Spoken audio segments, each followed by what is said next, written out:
Rokok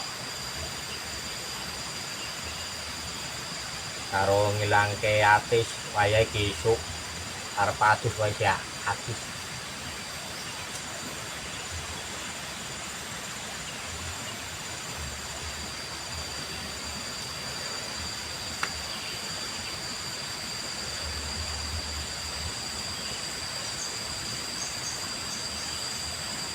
Karo wong ki nek dhewe kaya aku iki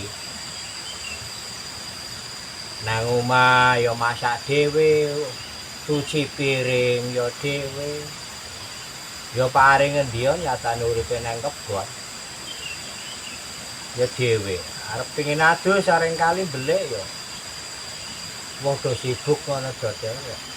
Adus. Ya arep priye-priye iki sejarah. Kene iki ana sejarah.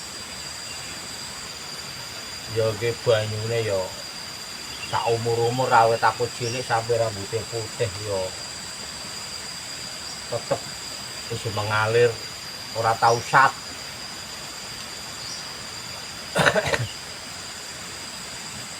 Ora tau sat banyu.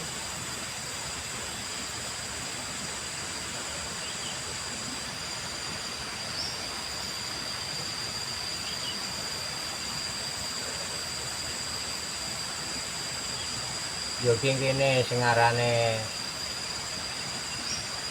petilasane mbok buyut Karsi. Ya iki. Pancene dipikir-pikir ya aneh. Ya nek musim ketiga kuwi wong-wong padha ngangsu ado-ado kuwi ya kene sarepiku kuwi aku dadi wong kene ya durung tau banyu kene iki ya sat ki ya durung tau. Ya mbuh mergo apa aku dhewe ora paham. Kelebihane diantarane banyu sing ora tau sat.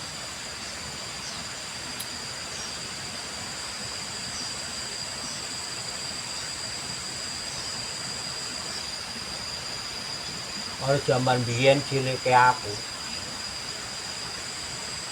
Di banyu kene iki ya nek ana wong padha gerah, padha lara, kadang-kadang ya ana bae sing luru ikhtiar njuk banyu kene. Ya mbuh sawabiyah sing kepriye, ya nyatane ana sing cocok dudu diparingi apa karepe iki dikabul. Ya kabeh-kabeh iki Gusti Allah sih. Nah manungsa ki ya ora ngerti. Manungsa ki wong arep kaya apa ngilmune sundul langit manungsa ki ana watese. Ora iso kan kaya karo sing kuwasa.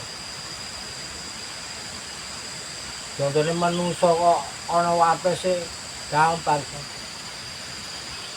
Manungsa ki diwatesi kliwatek diwenehi keduwen ngelmu titipan ngelmu ki ya ngelmune ya ana watese ora bisa arep model kaya ngopo.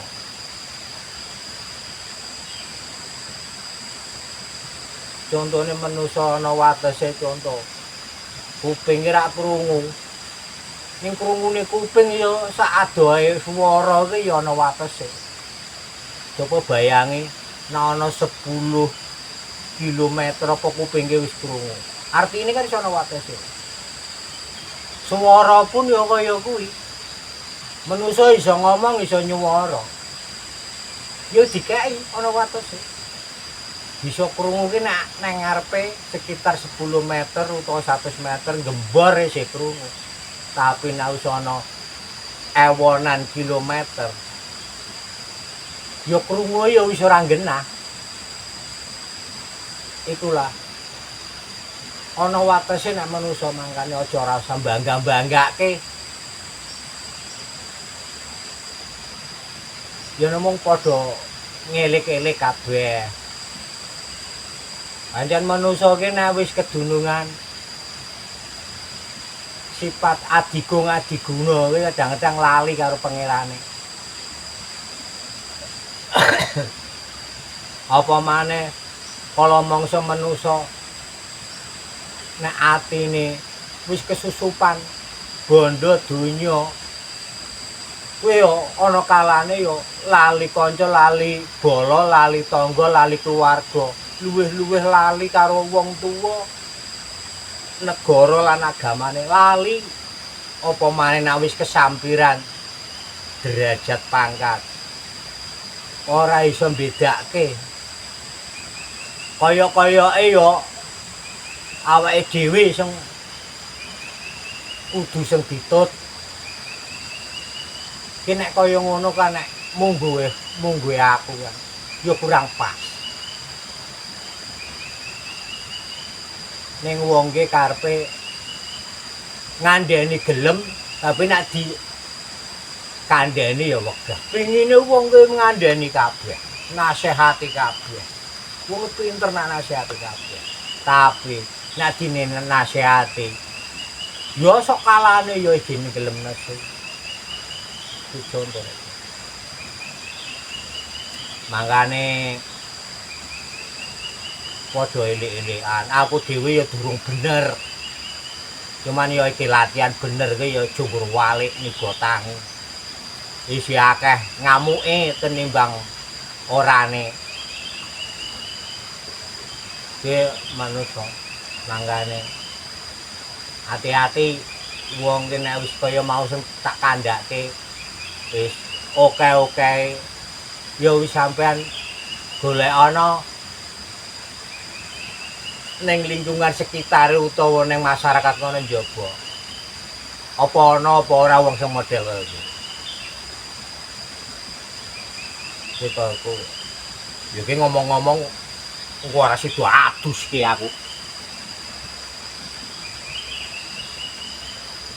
Ki kembang kandil tak butuh kembang kandil napas kembang musime kembang nang kene ana.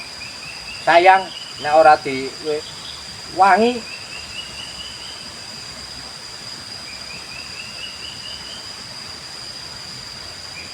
Pak adus ah.